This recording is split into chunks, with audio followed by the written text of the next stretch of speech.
Hello guys, and welcome back to the channel. I hope wherever you are, the weather is better than it is here in Nova Scotia today. I absolutely hate this time of year. From like March to May, middle of May, end of May, I hate it. Everything is so soft. It's cold at night, it's warm during the day. Nothing, the ground doesn't set up. It's just a mucky, sloppy mess. And that's what we have here right now, guys. That's what we have.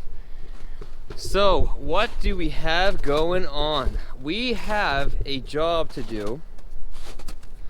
It's a 5-hour drive away from here. I need to go to between St. Stephen and St. John, New Brunswick, to do a little job at one of the sites that I manage. And it's really windy. Hopefully the audio is okay. In most cases what I'll do is I'll subcontract this work out. It's cheaper, it's just faster, it's just better to find people in that local area to do the job. If it's one job, I'll subcontract it. But the issue with this time of year, especially in New Brunswick, is access into the site. And I'm equipped. I have ATVs with tracks on them. I have side-by-side, all this sort of stuff. But a lot of people won't have that. So to get sites plowed, to be able to get people into site sometimes is way more expensive than me traveling 5 hours to go do it myself. So that's what I'm doing. So the question is, what truck do we use to go on this mission with? Do we take the 2020 Platinum or do we take the 2019 XLT? We're gonna take this guy. So we're gonna take this guy, not because I'm not working this. You guys know that I'm gonna work this, and it's been worked already. It's because on the back of this guy right here, we have about 400 pounds of tools inside that toolbox. There's no sense me loading all my tools out of there or my second set of tools in this truck just because I want to take this truck because it's nicer, it rides better, it's easier on fuel, obviously looks better. No, I'm gonna use this guy. We haven't used this guy for work for a little while now. It's been sitting around a bit. But we're gonna use this. So first thing I gotta do is get it cleaned out because my dogs have been in this truck quite a bit recently. And I'll show you what 2 Great Pyrenees dogs in the back of a truck will do. Yeah. Take that blanket out. Let's get some tools loaded up. I gotta get hooked up to the trailer. I gotta get ladders. I gotta make sure I got fuel in my ATV. We got a lot of things to get ready because I plan on leaving super early tomorrow morning. So let's get this show on the road. All right, so we got the ATV ready to go, fueled up. We got our ladder ready to go. Our special little hitch here that locks onto my trailer that I have hooked up with my skis. The trailer is ready. I checked all the pressure in the tires, topped them all up. I'm gonna take the truck over to the shop, fill the back 2 truck tires up, they're a little bit low. Fill those tires up, and we're ready, guys. Come bright early tomorrow morning, we are on the road. Well, guys, you know the old saying, early bird gets the worm. Today, I say it's the early man gets the dollar. She's early, boys. Let's hit the road. Update for you. We've been driving about 3 hours so far. There is the time right now. So we left about 3 hours ago and we still have basically 2 hours to go. It is extremely windy, like extremely windy, but the trailer is not really moving around back there at all. It's 12x7 enclosed trailer. My ATV and tools and all that stuff, probably around 4,000 pounds. It's the high side trailer, so it's got an extra foot of headroom, so it does catch a bit more wind, which makes it harder on fuel. But yeah, we've got to be driving like directly into this wind because I am getting absolutely terrible fuel mileage right now. 7.7 mpg is what the truck is saying. And sometimes the truck can be a little bit generous, as you guys know.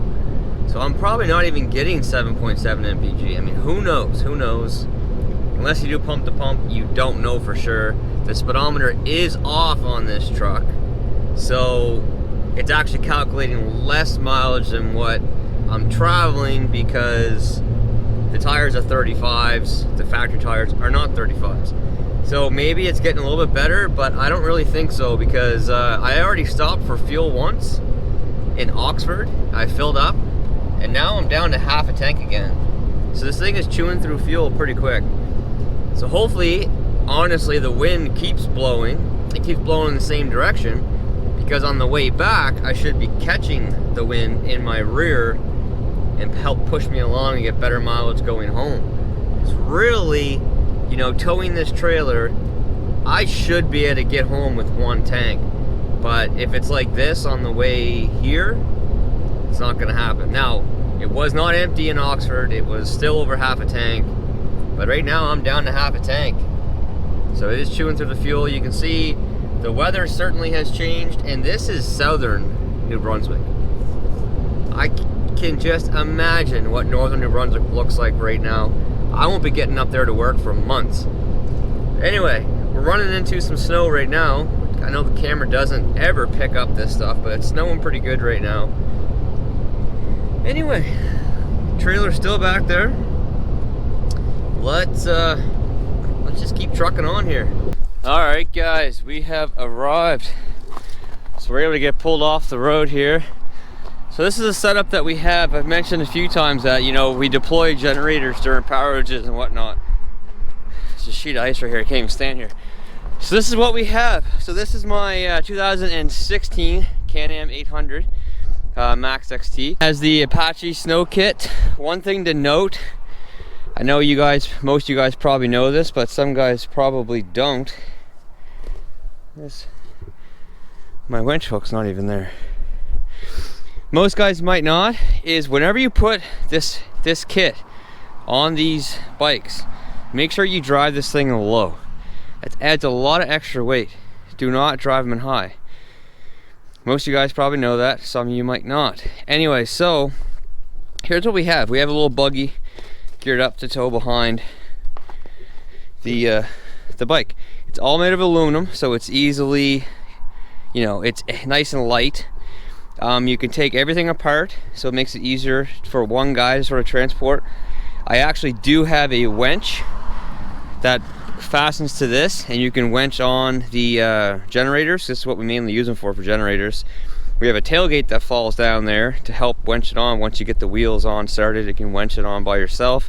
We do have sides for it, but we don't really use the sides very often. I did not build this myself, but I was involved in the design of it. And then after the first year, we actually changed it up a little bit. The hitch used to be way shorter. It used to be like right to here. And what happened is if you're making a sharp turn, your cross arms here would hit on your tracks. So we lengthened out the like the tongue, so to speak, on the hitch, and now everything is awesome. Everything's great. So anyway, let's the tower's way up there if you guys can see it. That's where we're going. So there's not a whole lot of snow down here, but it is icy. I don't think the truck will get in. And then as we get up there, it will probably get even worse, but let's go.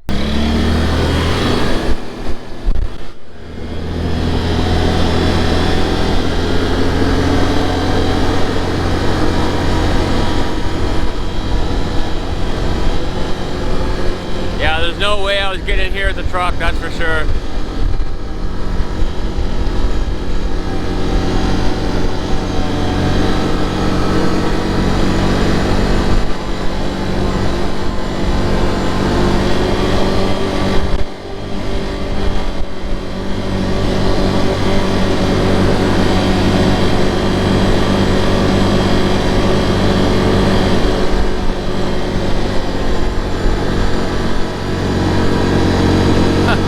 Not a chance.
Alright guys, so here we are. Yeah, there's no way in hell I was getting up there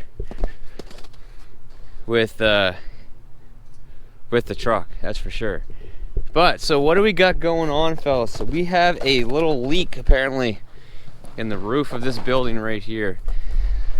So I'm gonna get up there, take a look, see what's going on. I'm gonna grab my go down and grab my harness and get this thing fixed up and head on out of here. All right, so I'm up here now. My harness is all attached up. So what happens here a lot of times, guys, what this is an ice guard for ice that builds up on the tower and falls down from the tower. And what happens a lot of times is where these cross members are, where the actual ice guard attaches to, they don't seal quite properly, and you know, the caulking goes away or whatever, and water is always going to find its easiest point of entry. You can see there's actual bolts that attach the front here. So if that's not sealed properly, I don't know if you guys can see that, but if that's not sealed properly, then water is going to get in there and then find its easiest point. On the inside of the building, it came through like a seam.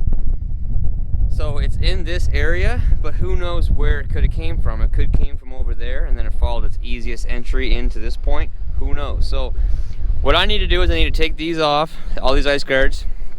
I need to take these off and get them out of the way. And we're gonna see what's going on underneath there. Chances are it's just a matter of taking these off and re-caulking a couple areas. All right, so here's what we're doing. Every one of those screw holes I'm applying caulking to, and this is my preferred caulkings right here, called Proflex by Geocell. There's also another brand called Mulco that makes a really good one, but nothing is like jumping out at me, except there's no cracks in the welds, there's no holes in the tin on the roof or nothing. The only thing I've noticed is every one of these brackets that they installed, the holes that are down through here, there's actually a hole in the front too. And this one was the worst one, and our leak is right around here. So water's always going to find the easiest point of entry. So if there was water or ice, that's when it happened. There was ice on this roof laying up here and then melted. That's going to find its way through. So any little spot like that, you're thinking about water is gonna find a way. If there's a crack, the tiniest crack in the world, water will find a way. So what I'm gonna do is put these two grates back on, do every single one of these the whole way across, and then that's it. There's nothing really visibly jumping out at me. There is some standing water here, so you know, if you had that laying here, an ice laying here melting, and that crack was there, that's where the water's gonna go. All right, we're loaded up and ready to go. Job done. I think I got one more little spot. I'm gonna stop on the way home and fix up a quick little job. And then it's back to Nova Scotia. All right, boys, we are pretty much home. Long day. 14-hour day right now since I left this morning. But it is wrapping down. I'm just a few miles from my house right now.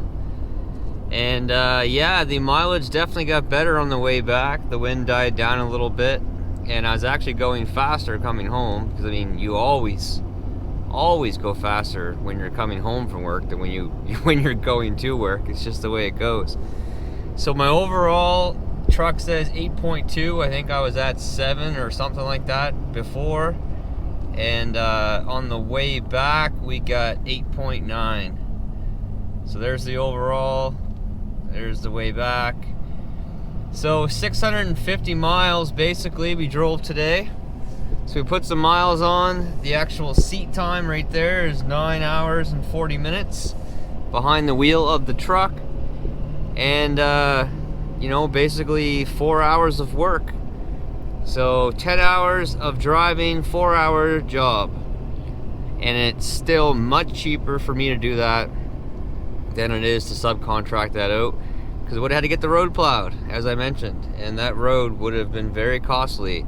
A pickup truck wouldn't have touched it. You would have had to have a loader or a dozer to do it, and it would have been very, very, very expensive.